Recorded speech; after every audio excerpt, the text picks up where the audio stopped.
Good evening and welcome everyone. I'm Tomer Broude. I'm a professor at the Faculty of Law in the Department of International Relations and the academic director of the Minerva Center for Human Rights, and it's a privilege to introduce the second time in 2 days Professor Martti Koskenniemi of the University of Helsinki.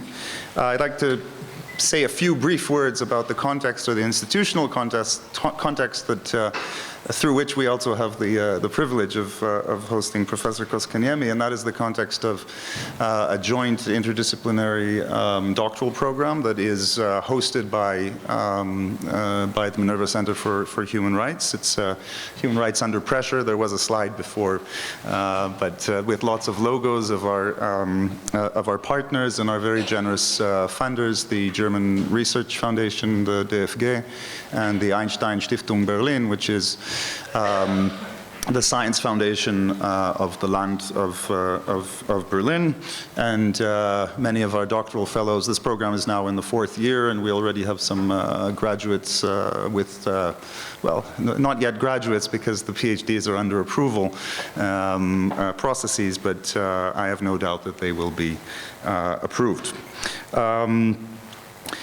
And Professor Koskenniemi, as a guest of the program, also delivered a doctoral seminar in a more intimate setting yesterday on a different topic.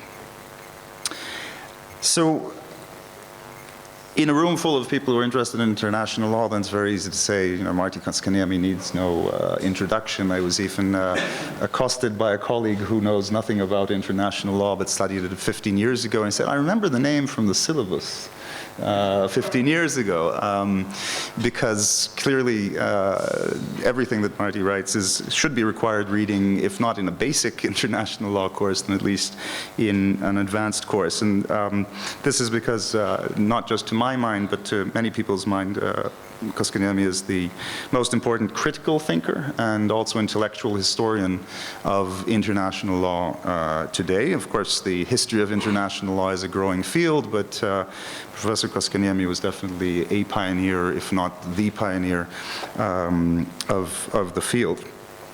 So Martti Koskenniemi is Academy Professor and Director of the Erik Castrén Institute of International Law and Human Rights at the University of Helsinki. He's also a professorial fellow at Melbourne Law School, a centennial professor at the London School of Economics and Political Science, and he has held visiting professorships at New York University, the University of Cambridge. The list goes on, but I think you get the picture of the caliber of institutions at which Martti has been active.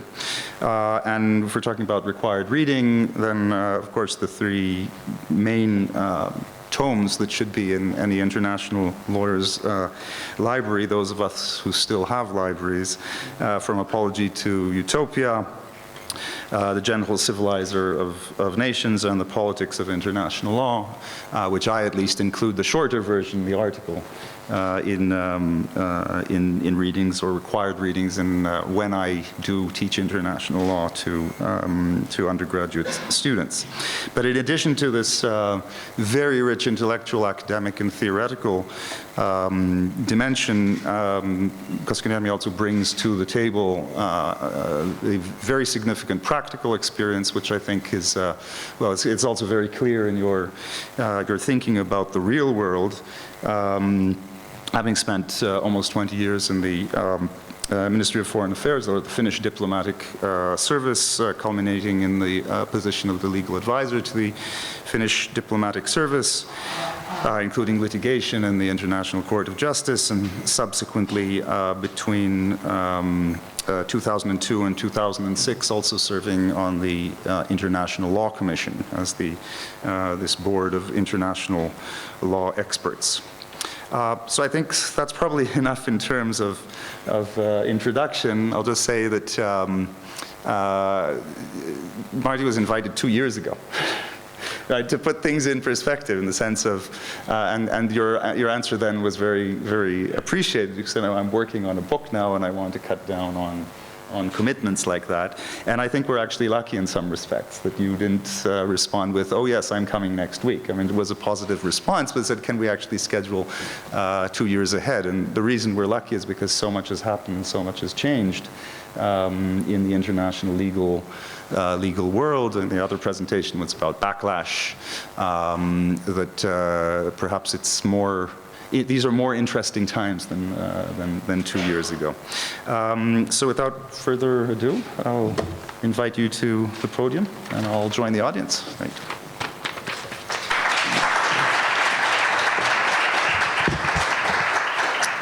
Well, thank you, Tomer, for that introduction. That creates expectations that are impossible to meet, of course. I'm thrilled to be back in Israel. I seem to come here every 10 years. It doesn't seem to change that much, for better or for worse. I'm thrilled to see friends, Tomer, Yuval, Rotem, others. Of course, we collaborate on many fora, academically and outside the academy. My engagement with Israeli scholars have always given me a lot. So I'm happy to be able to talk with you also on your home turf, however contested that turf may be. Which leads me to sovereignty and property. So, yes, it's true that 2 years ago when Tomer invited me, I said, well, I tried to cut down on travel because I'm in the middle of this book. I didn't succeed in cutting down the travel, and I'm still in the middle of this book, and that's what you're going to be hearing from me today. I have to say that I have a contract on this book with Cambridge University Press, and according to the contract, I should deliver in September 2011. So this is, I never realized, this is a work on which I've been now engaged in for 10 years. It's a work that started with some critical commentary on my previous historical work. Tomer mentioned the book, The Gentle Civilizer of Nations, Rise and Fall of International Law, 1870-1960. So many commentators were positive, but they pointed out that, well, there must have existed international law before 1870. And this is now my extended response to those people that I have been involved in. I think there have been a number of legal vocabularies that ambitious men, of course, men have used in the earlier centuries. Those vocabularies, in my mind, do not join together in any single linear story of the growth of international law, of which we then are the flower. On the contrary, they emerge and die off. And they come from various directions. Some of them are spoken in Latin, others in German, Italian, English, and so on, and of course French, and so on. So in this megalomaniac opus that I hope, and I realize I've been saying this for a couple of years now, I hope to have a full manuscript by the end of this year.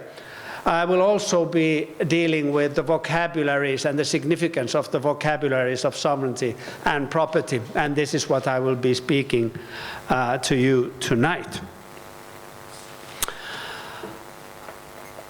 Okay, so of course there are many histories of international law. Many of them start quite at an early period. I came across one of the first professional-looking histories of international law, Histoire de droit des gens, by François Laurent, a Belgian historian in the 1870s, and he started with the Assyrians and the Babylonians. And I kind of recognized the kind of history that I received at school many years ago. That's where everything starts. Of course, everything starts in what we now call the Middle East. But I didn't think that would be appropriate for me to engage in. The standard histories, as we all know today, start with statehood and sovereignty. And men like these come together in an imperial project. This imperial project might be the Holy Roman Empire of the German nation, which is here being reorganized at the Peace of Westphalia. Many books have written on the Peace of Westphalia and the notion of sovereignty there as, if not a starting point of international law, at least a very important turning point when this notion of sovereignty became the heart of a series of intellectual volumes. Hugo Grotius, who of course wrote a few years before Westphalia, Emer de Wattel, thereafter Georg Friedrich von Martens, other people for whom Westphalia indeed was an important story to tell. And when I started a decade ago this extended response to my prior critics, I looked at Westphalia and the 17th century. And I came across also in that century with this man, surprisingly, John Donne. No man is an island, a poet, a religious teacher, but a person also who was well taught in civil law. He was employed, and the quote which I have here was when he was employed with the Virginia Company, a few years after the company had faced a backlash in Jamestown. The Jamestown colony was faced with an Indian attack, and many people died there. The investors behind the Virginia Company were withdrawing their investments, and the company hired important Englishmen to speak in public meetings in order to collect funding, additional funding for the company, and John Donne was one of them. And in his talk, he spoke of the law of nations, which is to all the world as the municipal law to particular states. And I stopped at this, and I thought, that's interesting. So Westphalia is nowhere to be seen. John Donne isn't a person in histories of international law, nor really the Virginia Company. The events surrounding the Indies question are usually treated in terms of the Spanish conquest. And what does John Donne have to do here? And I looked more closely into the context in which he was speaking, the context of the Virginia Company. And I looked at the charter of the company, of which you see here a little extract. So the King, James I, grants the piece of land in Virginia to Virginia Company with this determination that the company will hold all the lands, or the king will hold all the lands, our heirs and successors, as of our manor of East Greenwich in the county of Kent, in free and common soccage only, and not in capite. Now, I have to say, so I'm trained as a continental lawyer, and when I came to this, I thought, oh, I'm not going to do this. So I can't understand any of that. So do I have to study the manor of East Greenwich? Do I have to understand what soccage, or is it sausage, means? Well, now you may be much more familiar with English law, English property law.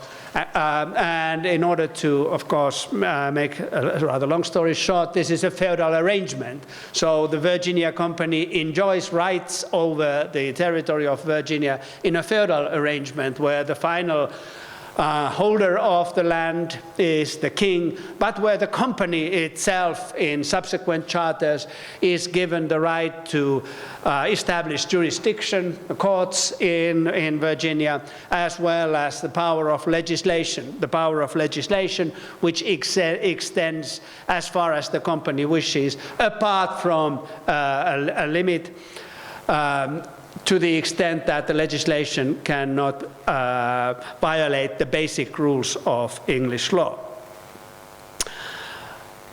So here, who is the sovereign? Who has property? It's all, of course, completely mixed up. None of this is spoken of or treated in standard histories of international law, as if the settlement of America would be something that fell out of the picture.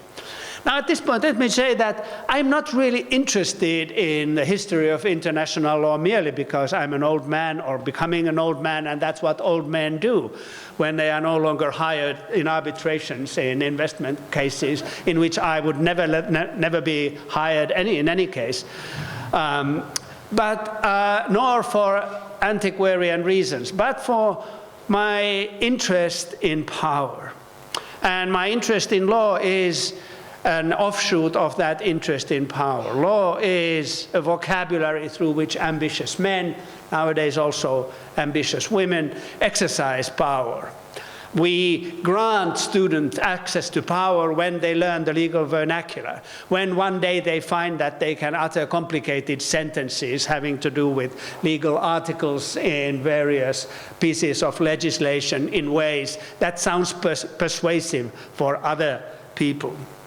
I'm interested in power, and it seems to me that what happens here when John Donne speaks about the law of nations being like the municipal law of the world, and especially when King James grants a charter which he formulates in this way, power is being exercised in a very interesting and influential fashion. So one needed to start from scratch. And the beginning is, of course, further away than even the Abyssinians or the Babylonians. So we go to Genesis, and the famous statement there, and God said, let us make mankind in our image, in our likeness, so that they may rule over the fish in the sea and the birds in the sky, etc. Why would this be important? Well, it's specifically important because that is the starting point of deliberations about the use of power by the Thomistic tradition, not only by Thomas Aquinas in 13th century France, but by Thomas Aquinas, but perhaps in a more familiar and interesting way for us by men such as Francisco de Vitoria, Domingo Soto, Luis Molina, Francisco Suarez, the Spanish scholastics as we've come to think of them.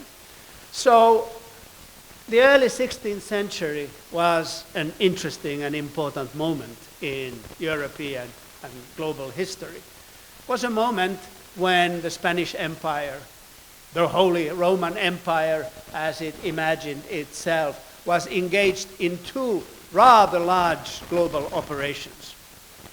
One of those operations was warfare. Warfare against the French king, of course, against the Saracens on the Mediterranean, but above all, part of the conquest of Cortés, Pizarro, and so on.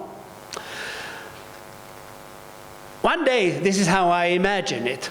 One day at the convent of San Esteban, Francisco de Vitoria was woken up by a knock on the door. So he came. Have any of you been in Salamanca at the convent? So he came to the door, he opened the door, and there is this man who says, "Father, I have sinned. I have sinned because I've killed an Indian and I've taken his property." And I imagine Francisco invite the man in, sit down, pour a glass of wine, tell me about it. Now, this is what I imagine. But what I know is, and this took place at the beginning of this project, that when Francisco de Vitoria then, a few mornings thereafter, addressed his students in the morning at the University of Salamanca, because he did address them in the morning. He was the prima professor of theology who lectured in the morning. He pushed this question to his students. Now, the Spaniards are in Spain, and according to reports, they are killing Indians and taking their property. What should we think about that? I thought it was remarkable. So Vittoria's lectures to his students have not yet, so they were edited in the 1930s by a Dominican scholar, a modern Dominican scholar, Beltrán de Heredia. They are reasonably rare, and not all of that has yet been digitalized. I think the Germans, of course, the Germans are now in the process of both translating and digitalizing that. But they exist, and it's a reasonably fair Latin text inscribed by his students. So these things actually happened. What I find interesting and important, fascinating in this Dominican scholar, who was a kind of Habermas of the Holy Roman Empire at the time, the most important intellectual of the empire, of whom the emperor constantly asked for legal advice on various matters, that he would address his students, asking whether his king was involved, was legal or not legal, whether, although the terms in which he was asking was whether the emperor was engaged in mortal sin or not. How should we think about this? And the starting point is the Genesis. How can we exercise power over others? Dominium is the word. Now, God has dominion, of course, we know that. Francisco de Vitoria knew that, and the boys who were listening to him, of course they were boys, they were clerics. The context in which they were listening to him was a teaching on the sacrament of penance.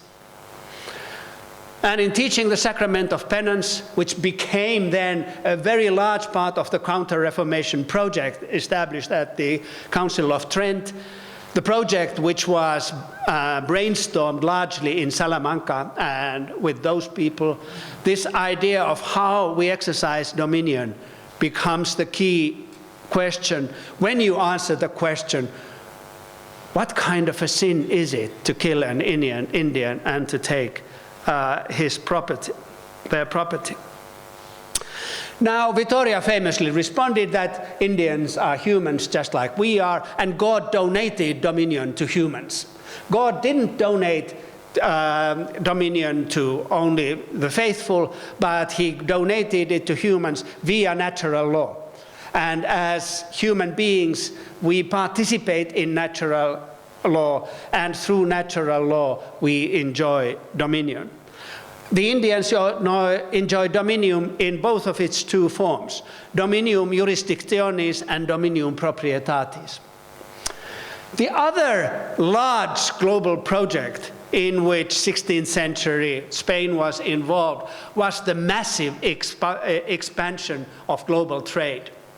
The silver that was brought into Sevilla from Potosi and from other mines in today's Bolivia, as Ferdinand Brodel says, oiled the wheels of commerce everywhere. The Spaniards, the Spanish ship owners and the Spanish investors had borrowed their money from Genova, from northern Italian Lombard bankers, as they said, from German bankers, and from Dutch bankers. And once the silver started to come in, it then went as payment of debts all over Europe and started this fantastic expansion of European trade, and with it also a commercial ethic. In 1530, the Spanish gambistas in Antwerp were worried. They were worried about the fate of their souls because they were taking interest of their exchanges of money. And then they sent a letter to the masters in Paris asking them, well, is this practice that we exercise in Antwerp and elsewhere, is that a sin? And the response that the gambistas received from the masters in Paris was yes. To take interest is to engage in the sin of usury. You are going to hell. The gambistas did what you would do if you would receive such a statement. They asked for a second opinion. So they sent a letter to Vittoria a famous letter to Vittoria. Unfortunately, we don't have Vittoria's response to that letter, but we do have Vittoria's lectures to his students. Lectures which take up precisely the question that the Gambistas presented to him, and a discourse by Vittoria that I would say, well, in length certainly, but also in the political weight, vastly overweighs the famous Relectiones Theologicae, in which Vittoria spoke about the question of the Indies.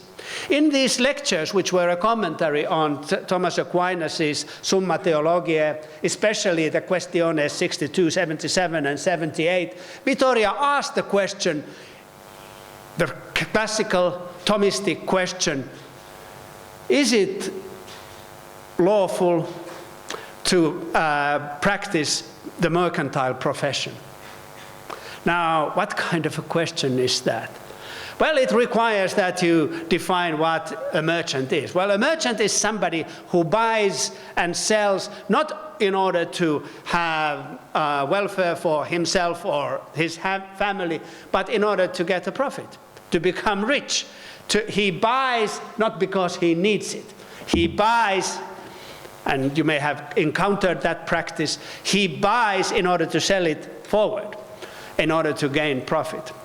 Now, both Aristotle and Thomas Aquinas were dubious about the lawfulness and morality of that sort of practice.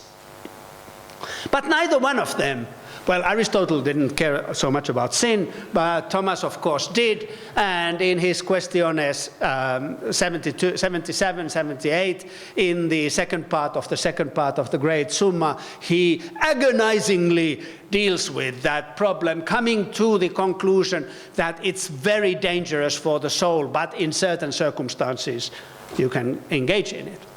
Now, Vittoria takes up that same question and at length speaks to his students about that. And he poses, as is part of the scholastic teaching, he poses a hypothetical question to his students. I've heard law professors do the same. And the question is this, it's a classical question. Now, you are a captain of a ship loaded with grain. You are coming to a harbor, to a port city, and you know that the country has been famished. And the people in the city have not had food for ages. You dock there and you see the people running to the ship. But what you know is that in the distance of 2 more days, there are many, many more ships loaded with grain, also coming to the port. Do you have the duty to disclose to your clients what you know? That is the question posed by Aquinas once, and then posed by Vittoria. Vittoria answers somewhat differently from the way Aquinas answers. Vittoria says, well, if you are a normal human being like you and I, then of course you have a duty to disclose what you know. You know then that what will happen is that the people will not immediately buy from you. They will wait until the whole port is loaded with grain, and at that point it's profitable for them to start buying. So the price goes down. But, says Vittoria, but if you are a merchant, then you might just, keep what you know to yourself. I came to that part in Vittoria's lectures to his students at the time when I was still smoking. And I left the university library in Cambridge and went out smoking. So I thought, well, so my study is a study of power. It's a ways of power, how they change, how vocabularies of power emerge. I also think that the present world is far from perfect. I sometimes, to my students at my worst days, when the weather is like today, I say, the world is a disaster. And in those moments, I think that historical work can justifiably only be detective work, in the sense, who done it? So you get the point. I was smoking there. I thought, well, I found the smoking gun.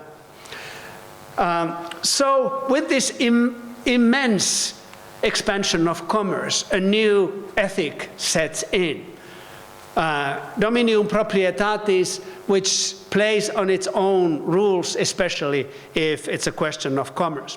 What I still admire, especially admire in the Spanish scholastics, is that they thought both the power of the emperor here, Charles V, famously on horseback, although he also famously almost never was on horseback, and he was certainly no great leader of troops.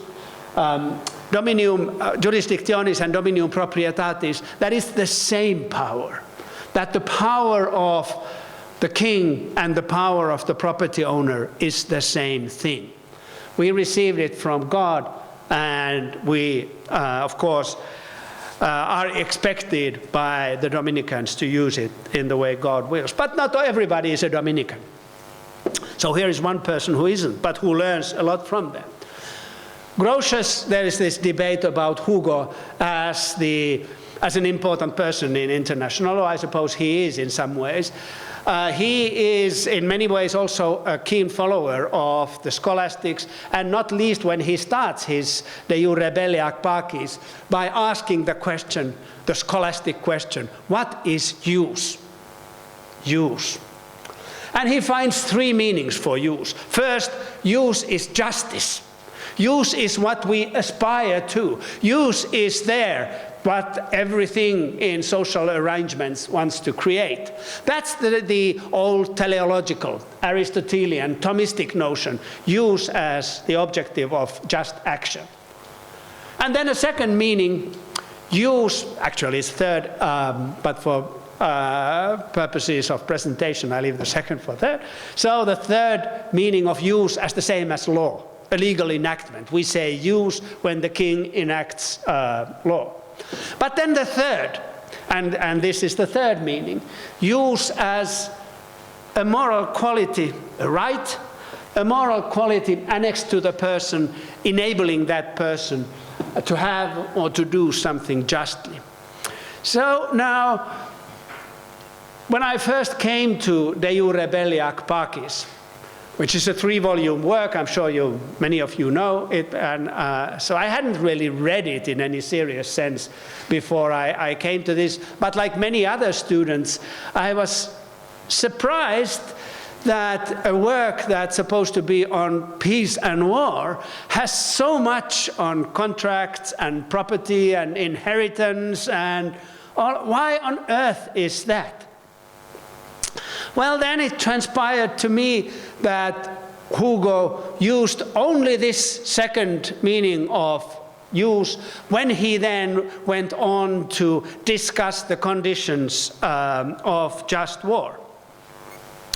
Just war, you see, is a punishment of right.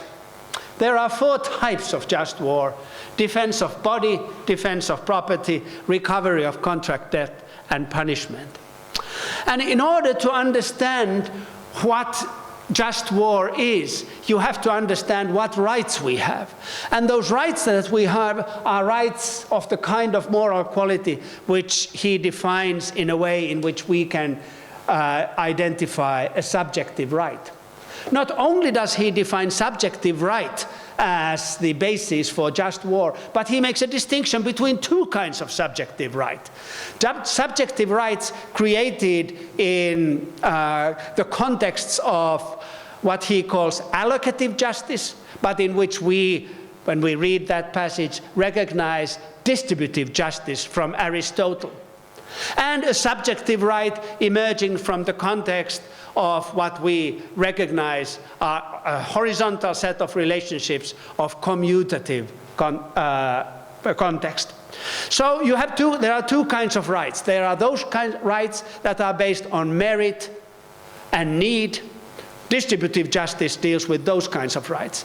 There are those kinds of rights that we receive from contracts and property arrangements. And Grotius said it's only the latter kinds of rights that can be enforced by courts. And in order to press the point with his readers, in the 1631 edition, he gives this example of King Cyrus. So we go to the Middle East all the time. King Cyrus, little King Cyrus, he is his preceptor, his teacher, gives little King Cyrus this assignment. King Cyrus is asked to sit on the throne in the grand hall, like this. So he jumps there in the hall with his little feet dangling from the throne, and two men come to him, a small man and a big man. And they address little King Cyrus, saying, "Somebody has taken our coats. Lord, King, arrange it so that we can have our coats." And little King Cyrus looks on the side, and he sees there are two coats. Somebody has put them there. And he jumps down from the throne, runs to the coats, gives the little coat to the little man, and the big coat to the big man. Wrong, says his preceptor. The task of a king is not to give to people what he thinks they may desire or need. The correct task would have been to ask them, who has purchased what from whom?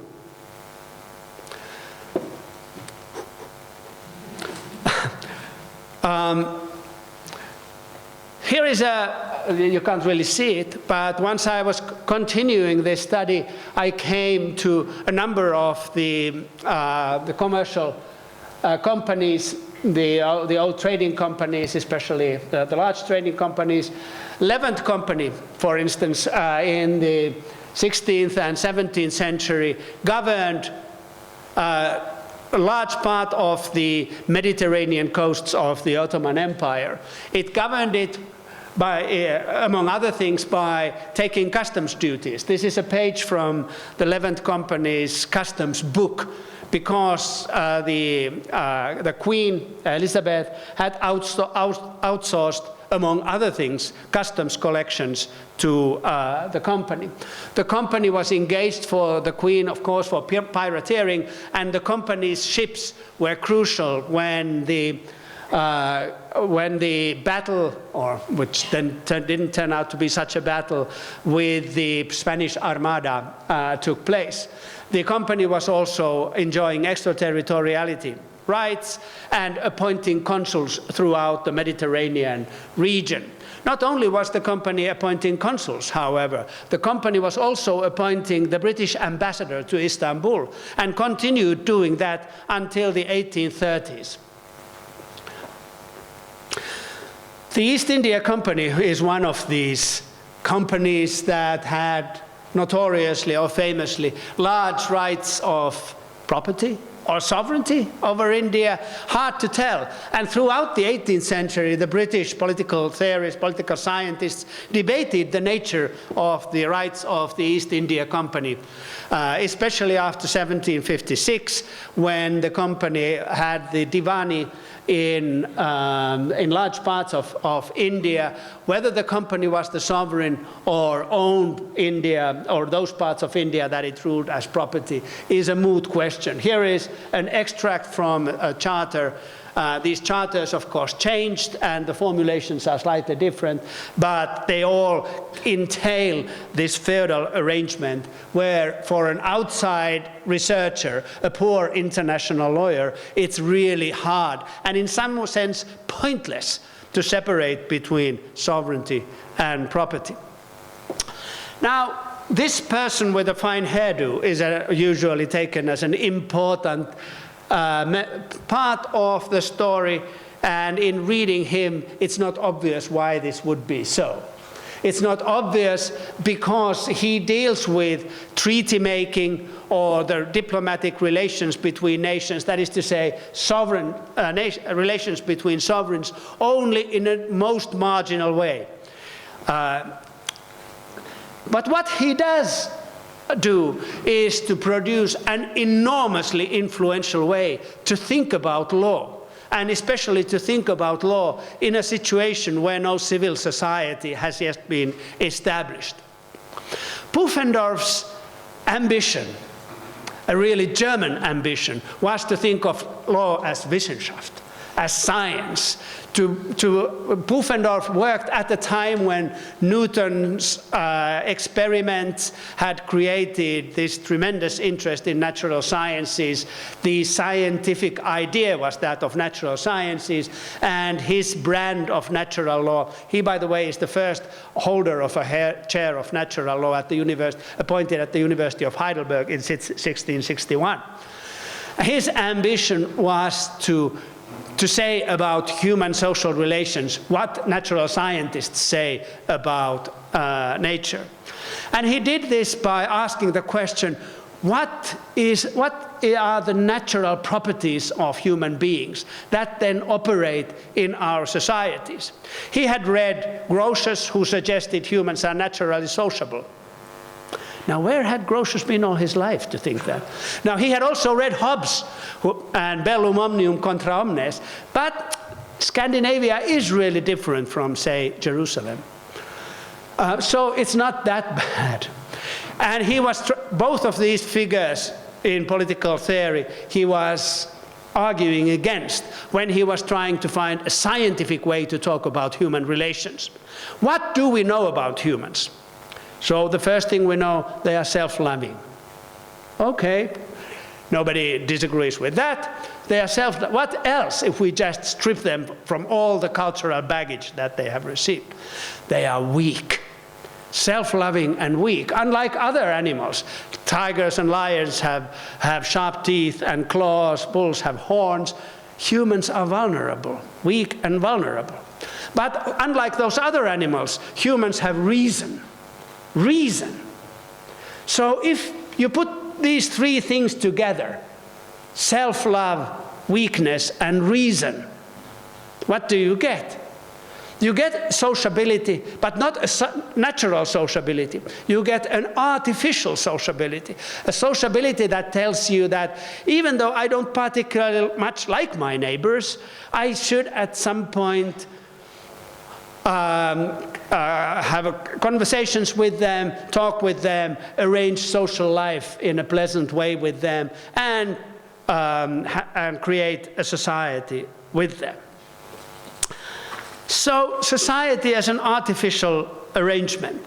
That idea, that exact idea, was then taken by another natural lawyer, Adam Smith, at the heart of his most famous natural law book that came out of years of teaching in Glasgow jurisprudence, namely The Wealth of Nations. And the most famous statement in The Wealth of Nations is, of course, that we don't get our daily bread from the baker out of their benevolence, but out of their look for their self-interest.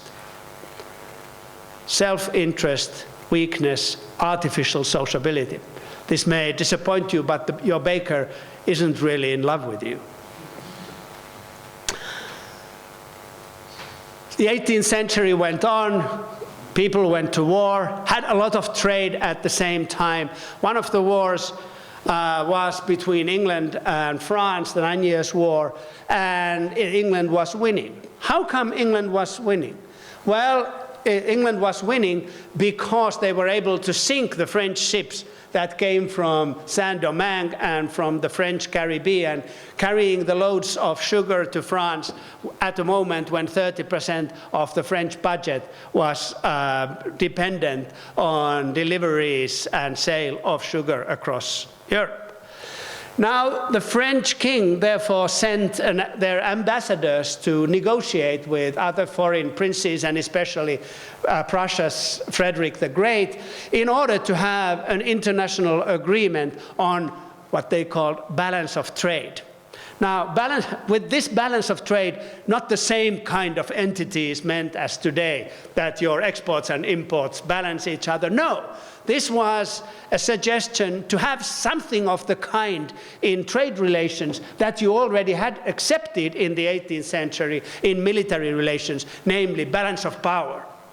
The French had found out that although the British, in terms of military power, were no more, actually were less formidable than the French, Their power lay in their magnificent ability to trade at the time when they were at the war and increase the welfare of the inhabitants of their island at the time when conflict with France was being waged in India, in Americas, and in the Caribbean. So they suggested that there should be a balance between trade, that all sovereigns should agree that they trade equally much.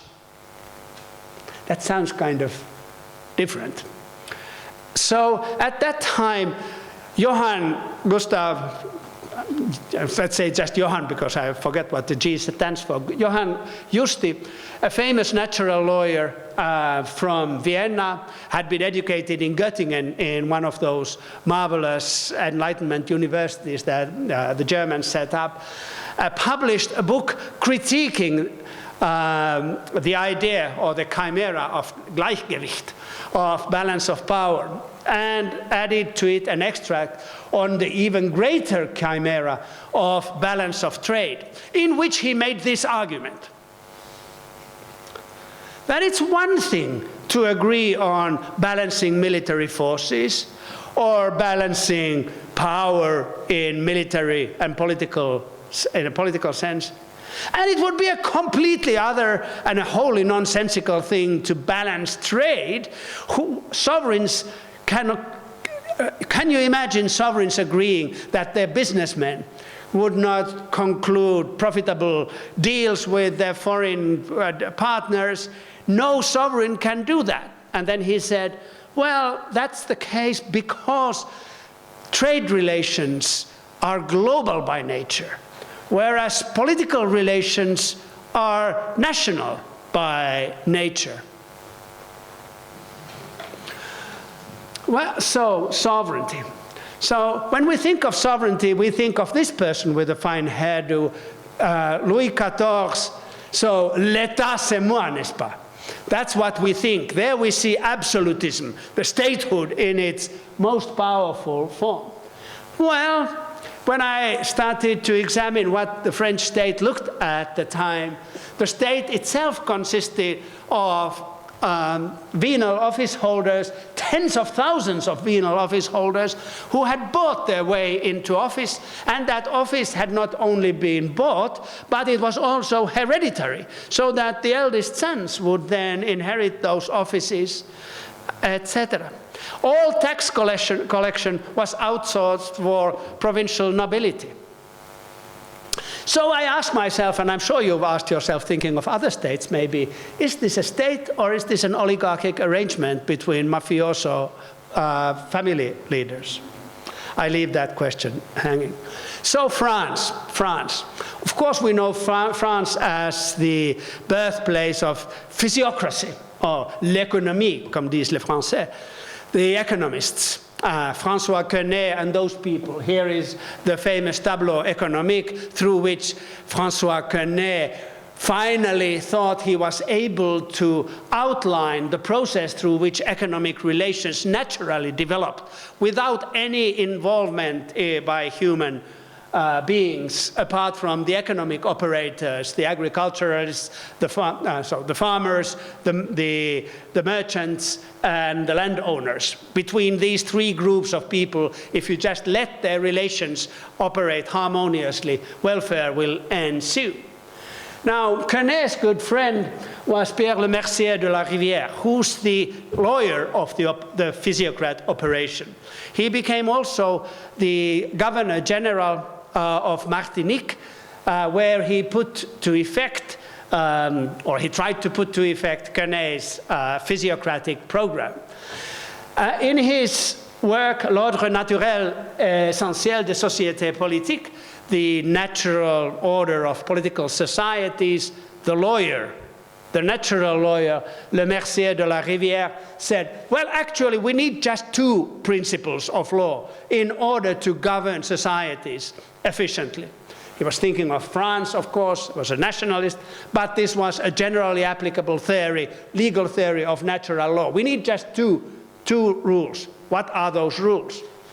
Sovereignty and property. But we don't just need those two rules.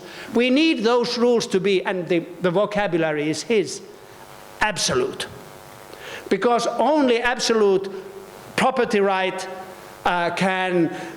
only if you have an absolute right to property can you be assured that the tableau économique or the circulation provided by the tableau économique can operate efficiently. And only if the sovereign is absolute can he prevent any involvement, any undue involvement in that operation.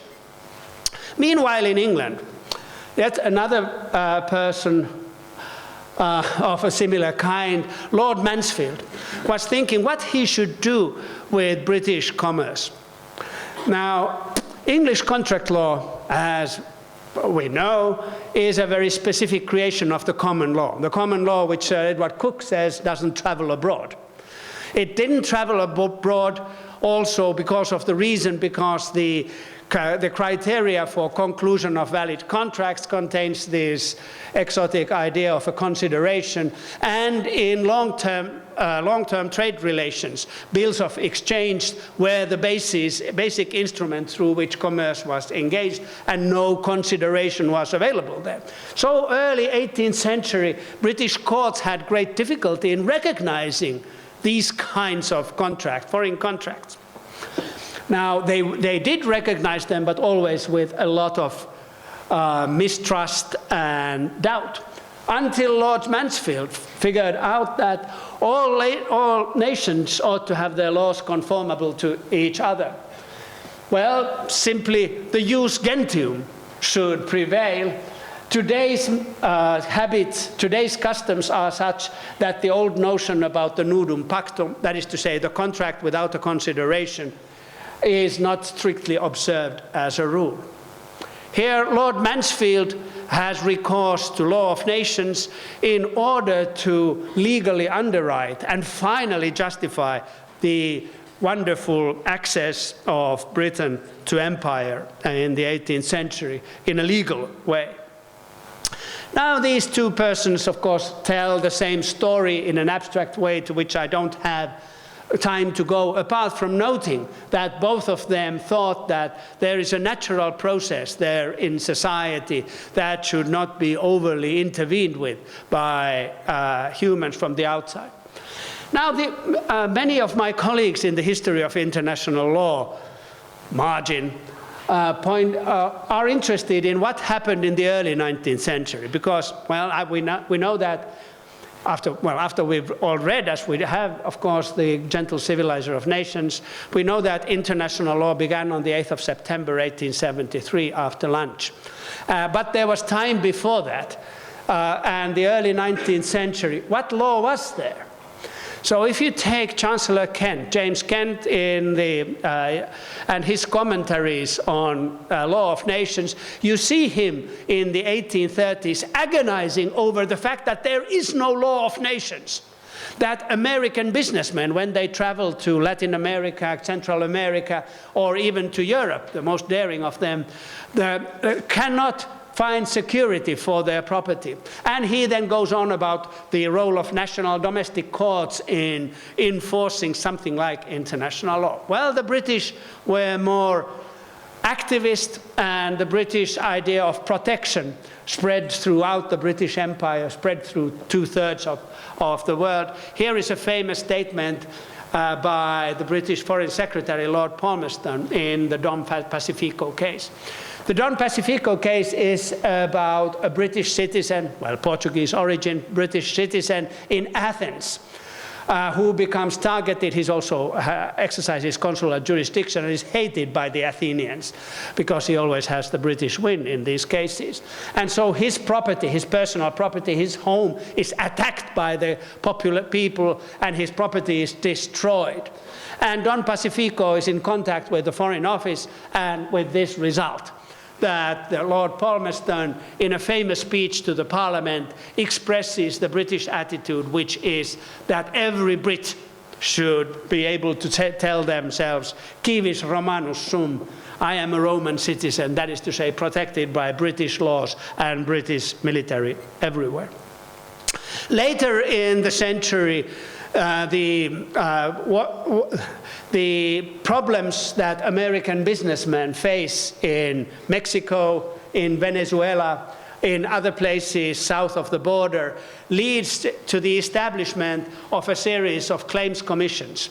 The story of those claims commissions is being told by one of my doctoral students, former doctoral students. Unfortunately, the thesis is not yet available because just after Zvika Nissel from Los Angeles had his doctoral thesis accepted, he also had another child, and then I think there's a third child, and so he just sits on this manuscript which tells the wonderful story as to how the State Department in Washington, when it was flooded with letters from American businessmen coming from Mexico, you have to do something.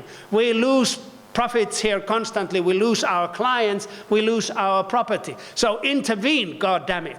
And Washington is reluctant. We can't do that. The Monroe Doctrine, if we do that, the Brits and the French are waiting outside Venezuela. The moment we set foot there, military foot, the Brits and the French will do that. So instead, Francis Lieber, better known as the creator of the Lieber Code, who is well related with the Washington circles, figures out the system of a claims commission conducted not as a diplomatic process, but as a legal process with advocates on both sides, with pleadings, and with an idea of legal responsibility. Property and sovereignty finally finding each other, at least one sovereign. Now I have just 2 more slides to show you. So my story really ends here, and I can just a few conclusions to make. So what is the 20th century story? I suggest that story is a deviation. The South finally receives sovereignty, decolonization, the long struggles to be independent. Property migrates to where it always has been, in the North. One of the most popular topics of PhD theses in international law departments nowadays is investment arbitration. Here is some data about that. I don't go to this data in any detail, apart from pointing out to you that if you are really interested in investment arbitration there and you want to understand it, then perhaps you might want to also understand the history of international law and the way in which the relations of sovereignty and property have organized themselves in under different domestic vocabularies, in different imperial projects, and by different ambitious men. The new standard I take from one of the cases in Maris versus the Republic of the Ukraine. This is an ICSID case which defines the interest of this project. A government act could be unfair or inequitable if it's in breach of specific commitments, if it's undertaken for political reasons or other improper motives. So political reasons are improper motives for government action. I leave you with a question: how do we wish to be governed? Here are 2 styles. There is Cicero in front of the Roman Senate and this other chap. Thank you.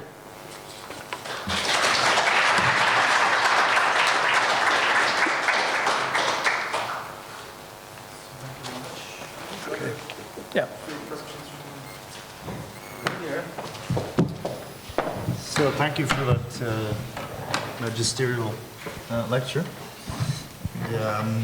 We have time for questions, or comments, of course, in the discussion. Let's say maybe about 20-25 minutes if there's anything. So, and is there a microphone going around? Thank you on that. And just introduce yourself before your comment, please.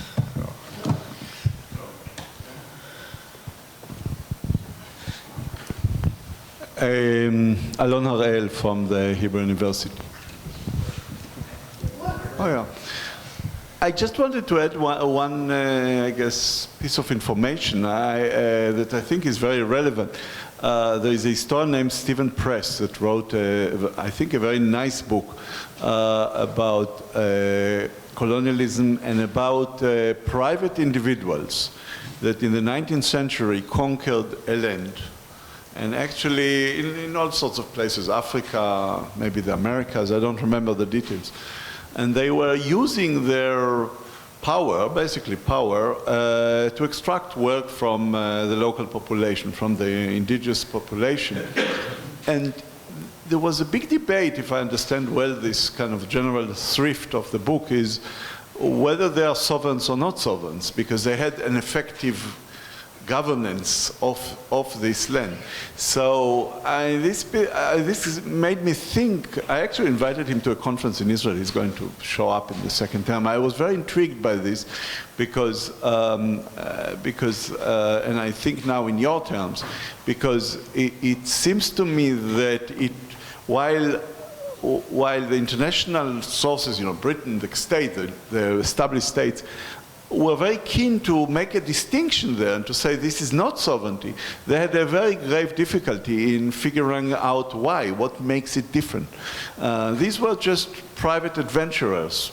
I mean, I can send you if you want the name of the book, but I don't remember it. I think I know what the book is. I know. It was Tal? Yeah. Tal Mimran at the back.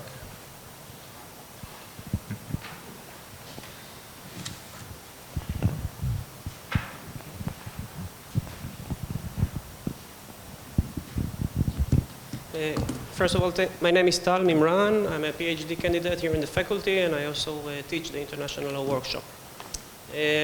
First of all, thank you very much for your presentation. It was very interesting, and thank you for all of your writings, which you share with us, and we can learn first and then teach afterwards. You are one of the most important theoreticians which I have encountered, and it is a pleasure to encounter you in person.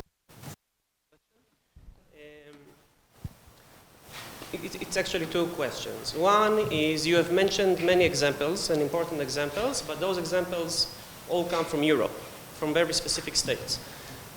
What is the place of other areas in the world in your very vast research? Because we had empires before the Spanish Empire and British Empire. But the problem with those empires might have been, the problem with investigating those empires is the ability to reach any documents which can help us, like the one you've presented. So the question is, what is the place of other states in the world in your research? And in addition, where do you stand in relation to scholars like David Kennedy and Anthony Ng, which view, for example, the principle of sovereignty as something which is molded on the back of non-European states, and which also view, for example, in investment law, like your last slide, as a form of neo-colonialism. So I'm curious to know what you're thinking on the topic. Yeah, I'll take them one by one. Well, can I just say first to Alon about 19th century, these individuals, these explorers that went to places and who sometimes had a lot of money. So I'm thinking of George Goldie, Sir George Goldie, and Cecil Rhodes, for example. So so what one needs to say about them was that at that time the British government was adamant that they don't want to establish sovereignty. So even if these explorers would have, which they I think didn't, have insisted that what I enjoy here is sovereignty, the British government would never ever have accepted that, and so sovereignty was not that issue. So the large struggle was waged from 1756 to, if I recall correctly, 1812. 1812, when finally the British Parliament was able to pass a law where they said they have sovereignty over India, and that the sovereignty is not with the East India Company. And then throughout the 19th century, the memory of that long struggle, Edmund Burke, of course, is a big name in that struggle. That's memory of that lingers. Also, if you have sovereignty, then there's a question that should you actually finance also some of the operations and the parliaments, both. So when the Italian explorer Brazza came with his 200 treaties with the natives to Paris, just after Stanley had done his treaties, and he said, well, I donate these to my beloved France. The parliament said, no, we don't want that, because this means just that we will have to allocate budget funding in order to administer those places. We've never heard of them. We have nothing to deal with them. The attitude changed to a more moderate one later on. So sovereignty isn't an issue then at the end of the 19th century. No, but Dan, you had a number of questions. So the European. So I'm a Eurocentric guy. What can I do? So I come from Helsinki, Finland. It's cold and very North European there. And how can I possibly pretend not to be like that? What I know is European international law. This is a very particular technique of ruling over Europeans and non-Europeans. It's been very powerful, and I'm an expert in that. I can tell you about that. I can't pretend. I don't know about the Mughal Empire. I don't know about the Chinese Empire. What I can say is that I'm also director of a project that ended last year, actually, on history of international law, religion and empire. And within that project, we had a subsection on non-European empires.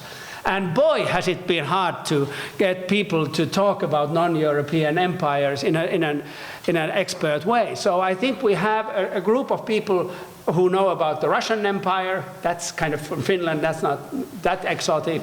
Russian Empire, but also like Tonga Empire, for instance. But none of this has yet transpired to the end. We don't have the end result yet. I follow this with great interest, but I don't know. So it's really hard to get the facts on table, and it's really hard. This is really very banal, but it's really hard to make the data comparative. So if you impose your legal vocabulary to what went on in, say, the Mughal Empire, even the Ottoman Empire, but certainly the Tonga Empire, then there's a sense that, well, you're doing the Eurocentric thing once again. But then I want to say something about Tony Angie and about the post-colonial people. And I want to say this, that Tony, who's a dear friend and whose work has been so influential to me, and who writes so well and is so influential, that his interest has been in sovereignty. And he, in his great book, Imperialism, or Sovereignty, Imperialism and International Law, Cambridge University Press, 2003, if you don't have it, buy it. So in this book, he sees that the European empire is an empire of sovereignty, and the expansion is the expansion of sovereignty. I disagree with him there. I don't think sovereignty is so powerful. So I'm a person, well, Yuval sits there also, I'm a person who's been sitting at various UN committees as a state representative. And when I was a young kid, I thought I want to be a person with power. So this obsession with power started very early on, and we can talk about my mother, etc., but let's not go there.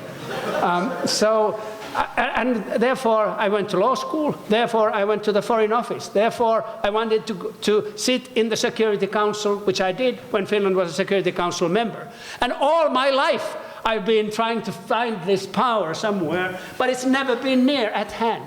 But then I see my friends from law school and from college who are chief executive officers of this or that company, and I hear about the kinds of decisions in which they are involved, many of them having to do with investments, but also other kinds of trade deals which have great impact on local populations, for instance, say, not only in Finland, but in other places. So I think, my slogan now is, it's the empire of private power. So the empire of property. And what I'm trying to do, and I have this article, it's a manifesto in last year's American Journal of Legal History. So it's a manifesto to say, well, international law can also deal with important things. So it can also encompass the way in which dominion has been exercised through contract and property relations. And what I'm doing here is to try to push that train a little bit forward. I can't do very much, I realize already here. Independent studies on how property has operated should be done, but that's the project. So I'm critical of the post-colonial people to the extent that they still insist on looking at how European sovereignty has expanded. Rotem? Yes, thank you. And we'll wait for the microphone, so we'll actually...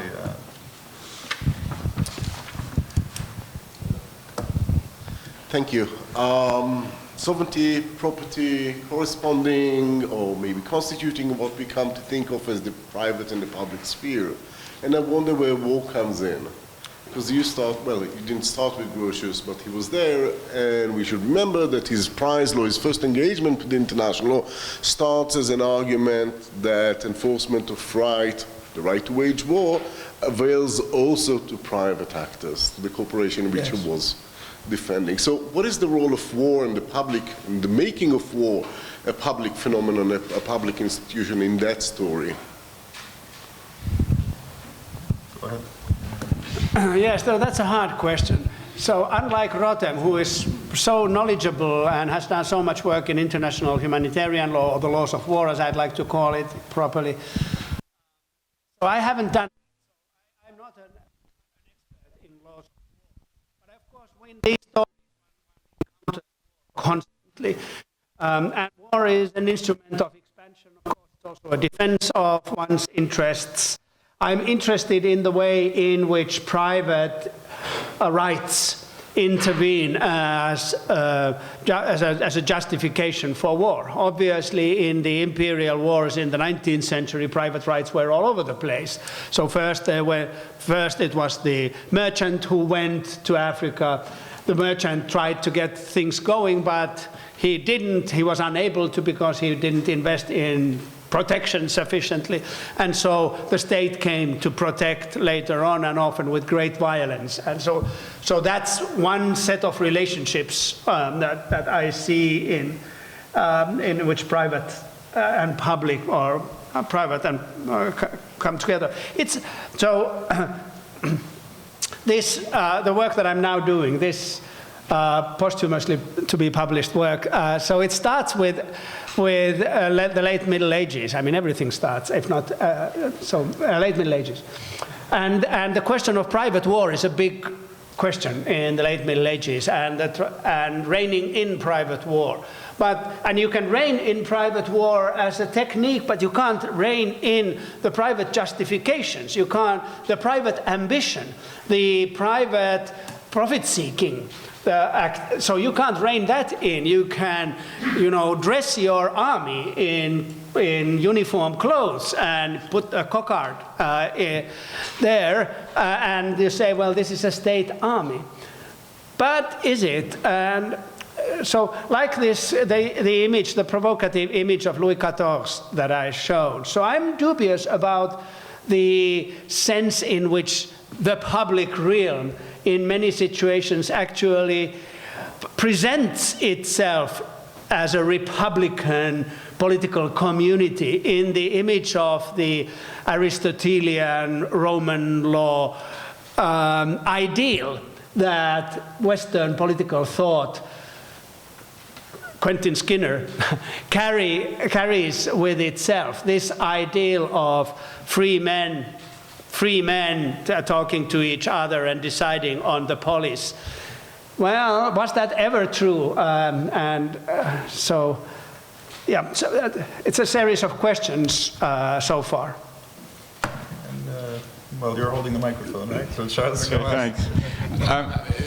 I'm just wondering whether your work has covered issues like the contingent property rights and the creation and destruction, the monopoly on the political use of force, and how these interplay so that the fact of exploiting them, exercising them, becomes a contingent, and other conditions have to be met, and law addresses that and is applied to vest or remove in other words, a trustee concept of property. The reason I'm asking this is because in other regions of the world, concepts of property are much more complex and contingent. And there is the concept of trustee, and there is also the concept of the ultimate reversioner of the property. Okay? Now, this is not eminent domain. This is a very different concept. Okay? And the importance of this, in my view, is that the tension that you were mentioning with maybe the contest between property and sovereignty may have another twist to it. The very powerful proprietors that you were mentioned, okay, are themselves potentially, how should I say, subject to sovereign conditions and imperatives. So I'd like you to address this, because I think this may be the next twist in the story. Yes. No, go ahead. Yes, so I try in each situation that I deal with, I try to ask the question, what are the conditions of expropriation in these different situations? And obviously, you're absolutely right. So conceptually speaking, so I've now drawn a contrast, a really sharp contrast. Now, that's a conceptual maneuver which then gets diluted in most historical situations that I'm aware of. But like this kind of contrast making in every case, I just provide a set of conceptual tools. You can't get to the gray if you don't have the concept of the black and the white. So now I've now given you the black and the white, now, and the situation is mostly gray. So, but it's interesting how the conditions of expropriation differ in different situations, and in, let's say, one place that scholars have looked at is late medieval, early modern northern Italy, Milan. For instance, there's a wonderful book on what the Roman lawyers, in the 14th century, so Baldus of Ubaldi in particular, who was the legal advisor to the Duke of Milan. So when they started construction works, what was the Roman law set of arguments as to sovereignty and property there, and transpired that under Roman law, of course, Justinian was a really powerful ruler, or thought of himself as such, so absolutism, and there was not much protection of property right at all. But then if you look at Flanders, or even the Dutch Republic in the 17th century, then it gets the other way around, because the United Provinces, that is to say, the provinces that rebelled against the Spanish, so there the question of property and sovereignty were completely intermixed, because the United Provinces were ruled by merchant elites from the main cities, and they would not subscribe to any expropriation regime that would hit at their interests. But in both of these situations, so the actors themselves in some ways knew that they were moving in a black and white situation, and the debates were about how the gray zones should be organized. That's obviously interesting, and I realized that in the 20th century the picture gets much more complicated, but I will end in the 1870s, so I don't have that much to say. But it's a really good question, and I really have to work still, especially on the situation in respect of the British colonies. Thanks. Hi, Tamar Megiddo. I'm a fellow here at the Hebrew University. Listening to you and trying to wrap my head around the relationship between these two concepts, I was trying to think whether you could say that one was at the service of the other at a certain point in time, and then the reverse, because you say that there's a breakup somewhere, maybe around the point of time of the U.S.-Mexican Claims Commission, or this is what sort of came out of this presentation. I'm sure there are other points you can point to. Maybe at an earlier point, you could say that the concept of property was in a manner at the service of sovereignty, and then that reversed, and maybe that explains also this diluted sense of sovereignty that we see with the post-colonial sovereignty. Just wanted to sort of throw that at you and see what you thought. Well, so you put your finger in the right spot. So I didn't realize, and this was somewhere in the middle of this work, that in my mind, this conceptualization started. Well, that actually we see different configurations in different historical moments in which you can say that, well, here sovereignty is at the service of property, and there property is at the service of sovereignty.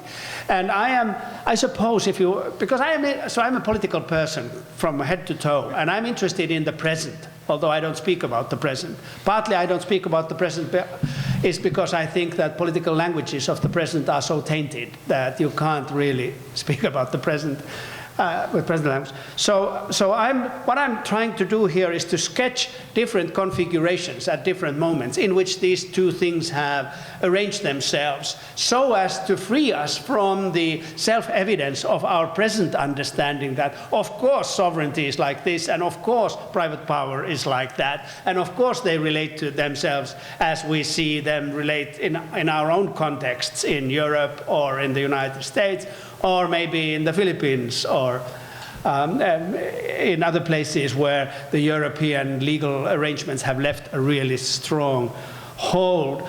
So this is a standard making the familiar strange effort. So why would these people, these property owners in our societies, be able to do what they do? Because in that situation and in that situation, that would have been impossible.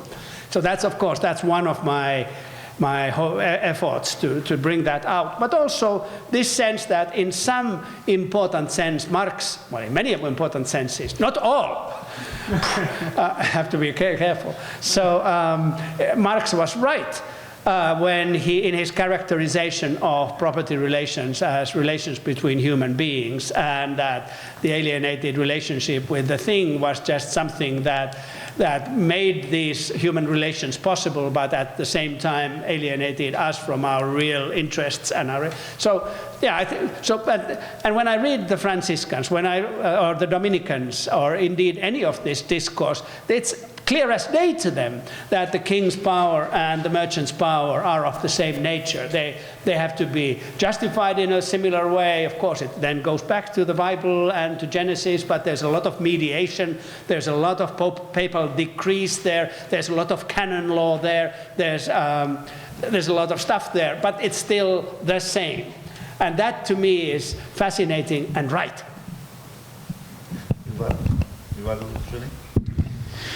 Thank you, Yuval Shani. I'm stunned by your observation that UN bodies do not have power. That's not my experience in the last 5 years.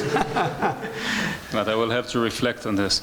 I'm intrigued by the age of private power and the conversation we just had about the way in which private power feeds into public power and vice versa. And I was wondering whether you can say something also about the constraining effect of public power on private power and vice versa.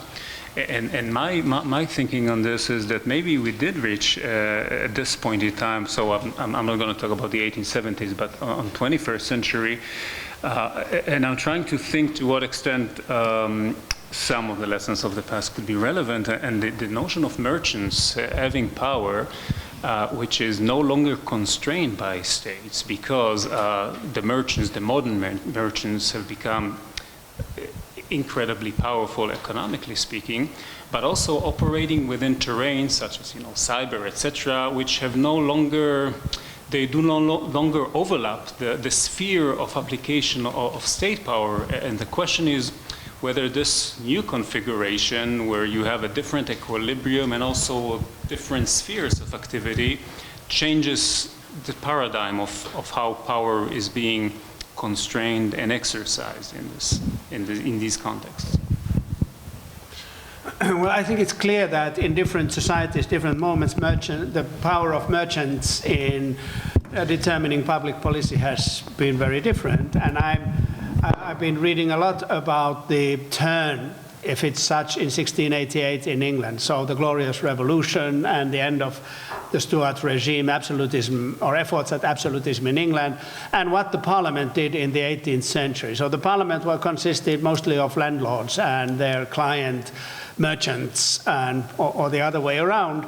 And British policy towards towards India and America was so the Parliament expanded its powers on determining the nature of those relations, and this meant that merchants had more and more power. So this was what Adam Smith was writing against, the mercantile spirit, which he hated and which shouldn't have anything to do in determining of policy. So there was one moment when intelligent observers Smith and Hume were seeing something like we could see in the 20th century, so that mercantile interests completely overtake any public interest, that there's no space for determining public interest because all the public fora are already populated by representatives of private interests.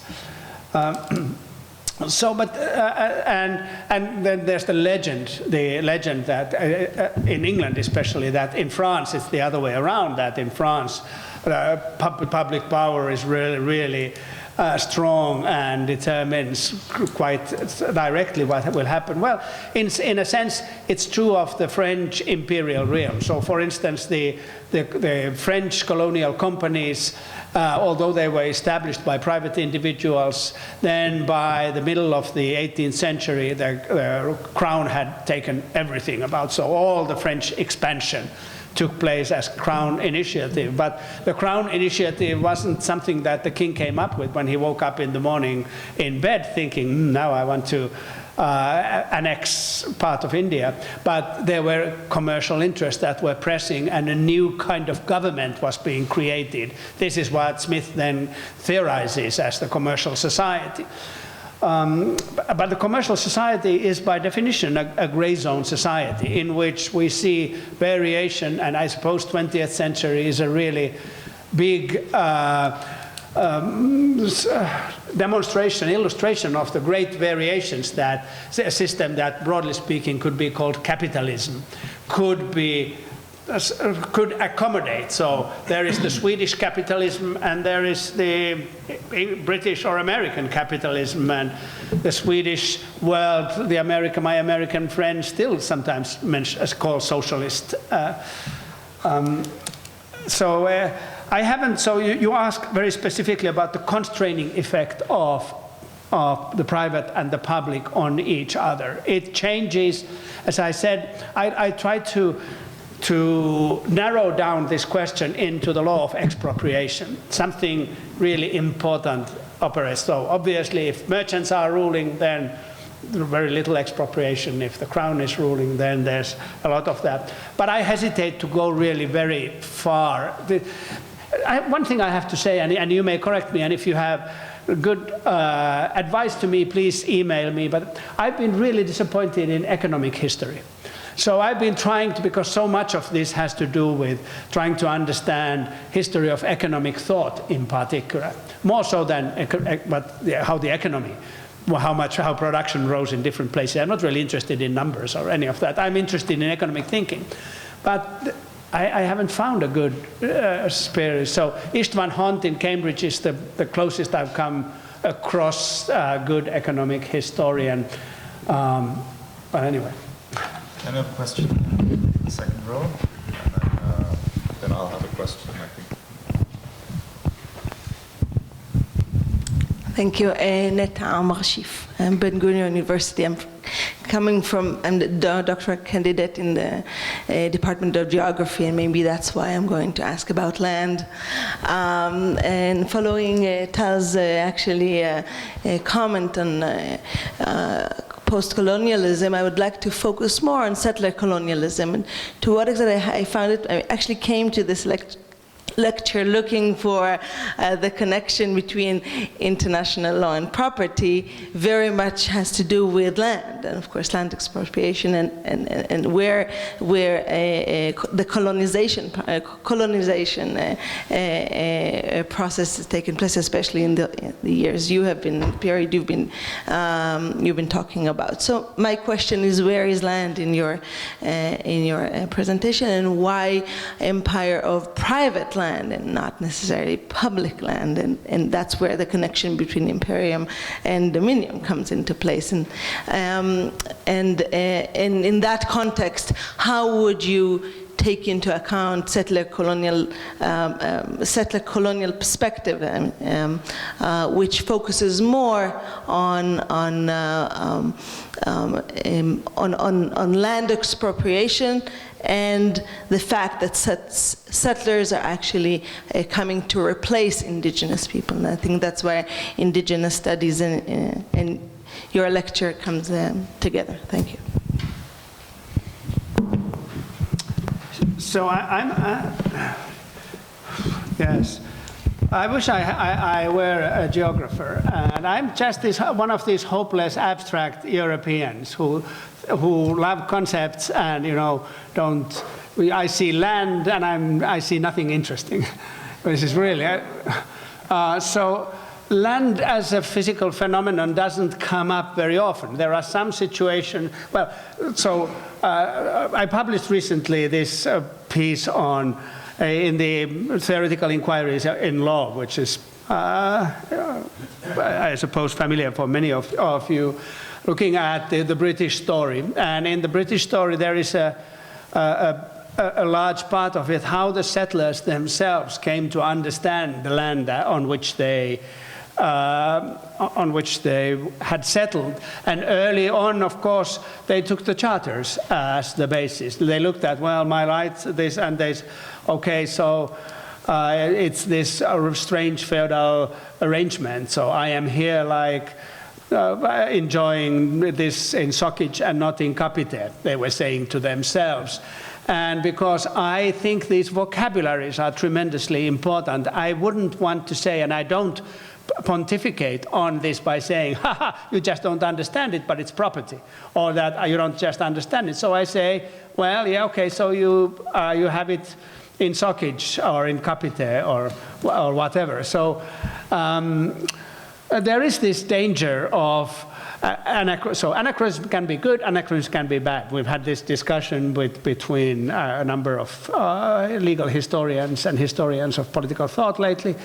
But I don't think today's notions of property and sovereignty should be easily projected over situations in which the people, the settlers, and of course even less the indigenous, use those expressions to address their relationship to that land.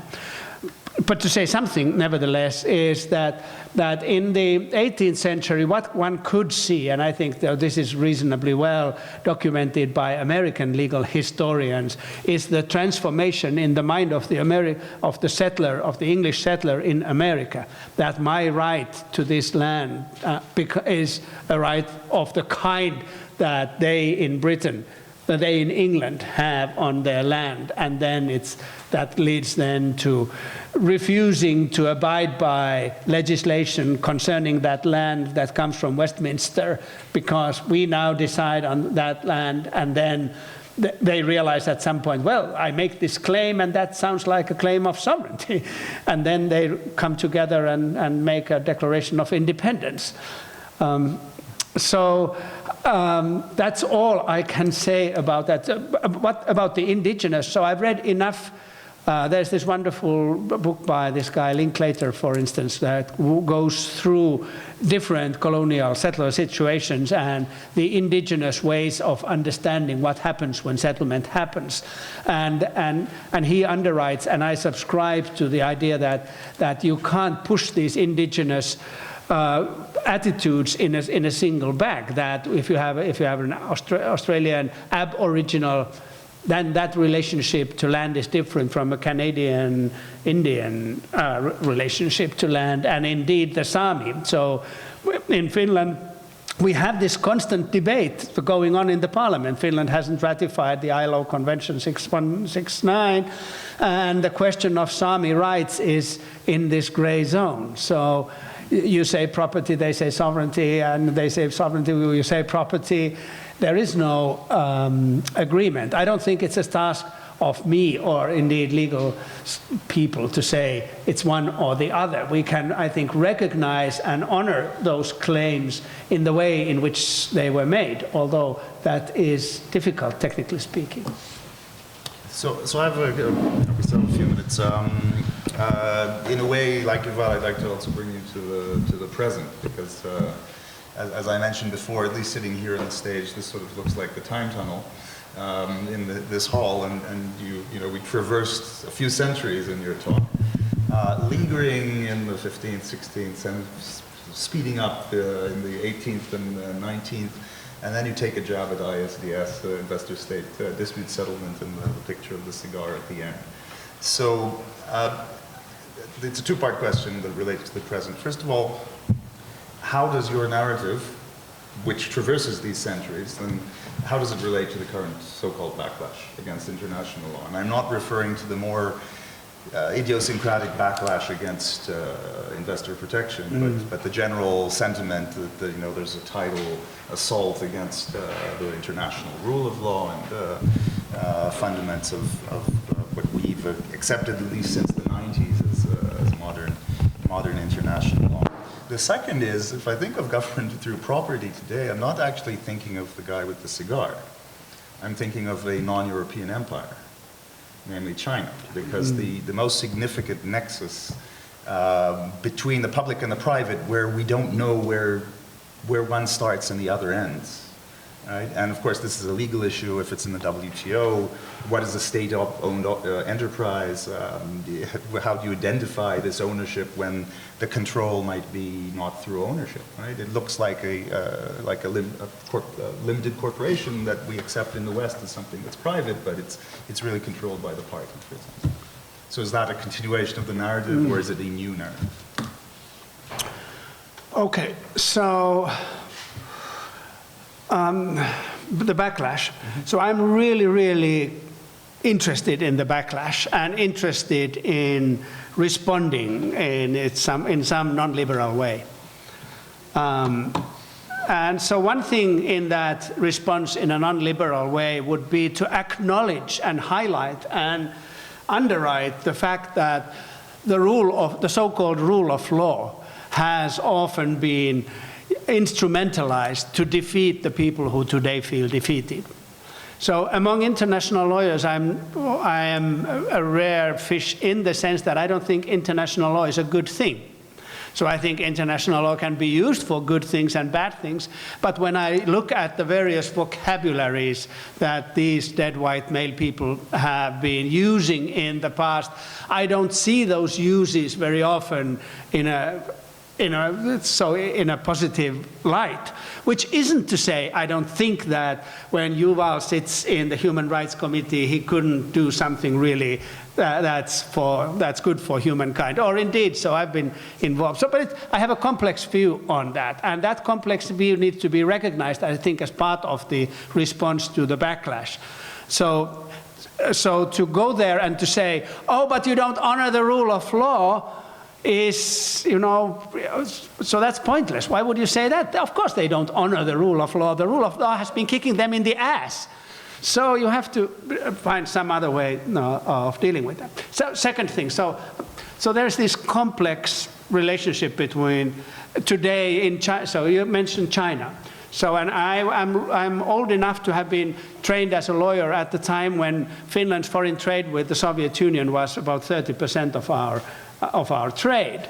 And there were all kinds of companies. I was in the foreign ministry at the time when these Russian companies asked state immunity in Helsinki, when actually, so why would, of course they were Soviet companies, but we knew these businessmen very well, and everything they did, they smelled, if you touched them, they were like private businessmen. So immunity, okay.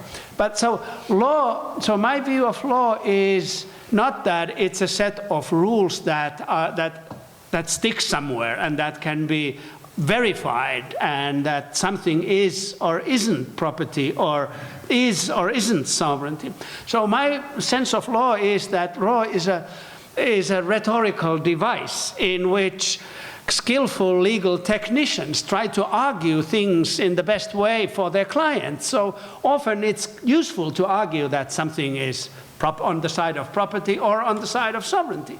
So a Chinese company lands there, you are puzzled.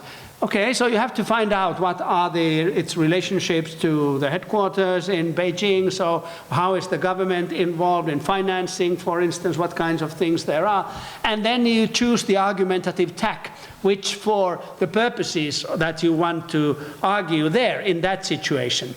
Well, for instance, we expropriate them, or we don't expropriate them. So then, of course, you know, it's private company, and you may win or you may lose. It's not as if it were a state company or a private company in some carved in stone sense. We make it, we imagine and project it through our legal vocabularies by virtue of the projects that we have in order to advance some interests and attack other interests. So, and at some moments we think that it's clear. A company is a company is a company. And we never put that to question. So if it works, don't fix it. And everybody is more or less happy. But now things are changing. New people become powerful. Old people are no longer feel so powerful as they used to. And so at those moments, this positivist certainty on the surface breaks down. And people start to argue about things such as dominium or Genesis 1.26 in Genesis. Dominium. Who did God give dominium, damn it? So, and so on. So we have all this baggage, and we argue with it. We go through places with it and try to win. And on that note, please join me in